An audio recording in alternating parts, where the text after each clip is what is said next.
If I asked you, how big of a lead do you need to practically guarantee becoming World Chess Champion? What would you say?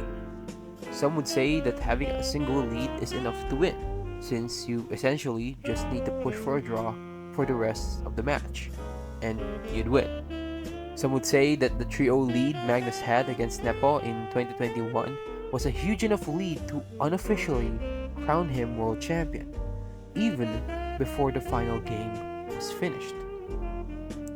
At the time, and even to this day, such a huge lead felt impossible to come back from, especially against a historic talent like Magnus.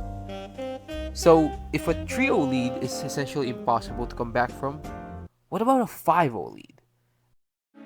On paper, the strengths of the two players did not appear equal.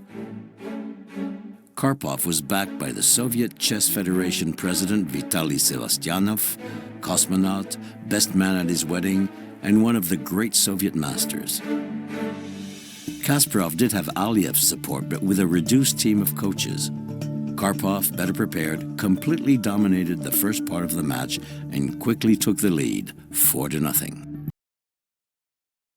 Coming down 5-0 today, and even in past World Championships, which allowed for way more games, is a death sentence. Winning that many games at the world stage is difficult in itself, and so the reward for such a task is the biggest possible lead you can have in chess without actually winning the World Chess Championships. A 5-0 lead should definitely be enough to guarantee total victory, right? There's no way that anyone would actually be good enough to overcome such a hill, right?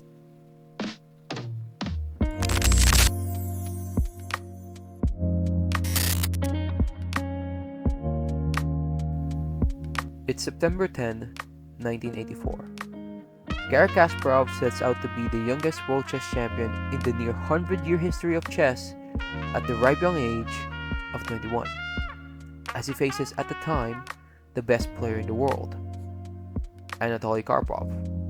Now, we all know that Karpov versus Kasparov was and still is one of the greatest rivalries in the history of the game, going on for multiple decades and multiple world championships.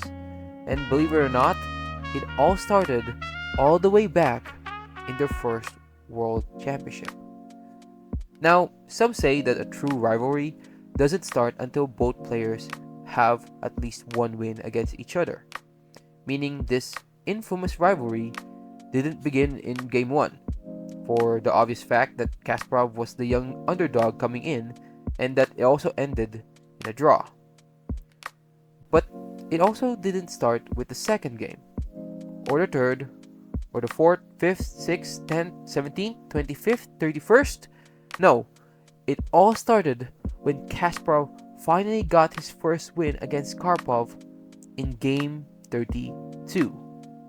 The score coming into that game: Karpov 5, Kasparov 0. A 5-0 lead before game 32. That's one of, if not the biggest lead I have ever heard of at the world stage.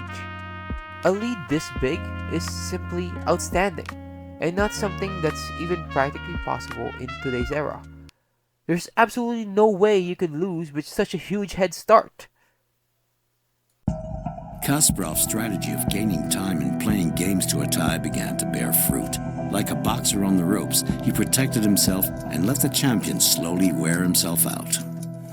If I had won the 31st part, the game would have ended with a score of 6-0. I didn't win it and I lost the 32nd.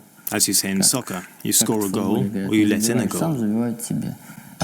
Thunderbolt in the pillar room. Kasparov finally won a round. After that, Karpov, dazed, endured 2 months of tied matches, and then the unthinkable happened. Kasparov won 2 rounds in a row. Now the score stood at 5-3. Well, I stand corrected. Or do I? You see, the title of this video isn't the greatest comeback to ever happen. It's the greatest comeback that never happened. So why didn't it? The momentum was ripe for Kasparov to harvest and take advantage of a very tired Karpov, winning the previous two games, playing for months on end, practically non-stop and day after day after day. It was the perfect brew to create a massive 5-0 comeback. And yet, it's exactly because of this that the Federation had to step in. On February 8, 1985, the president of the International Chess Federation, Florencio Campomanes, made an unexpected and quite the controversial decision by calling off the World Chess Championship. Although officially both players wanted to continue, President Florencio cited that Karpov was having obvious health issues. Losing over 20 pounds in the span of the 5 months the World Chess Championships were being held. Obviously, Kasparov did not like this decision. Everyone agreed that he was at an advantage, even though he was still down 5-3. At the time, he believed that there was no issue since Karpov himself wanted to continue the match. But it was not meant to be. Karpov continued as the world champion, Kasparov lost, and a rivalry was born after 5 long months and 48 grueling games. So no one has and probably ever will come back from a 5-0 deficit. It's still a huge wall that's near impossible to overcome.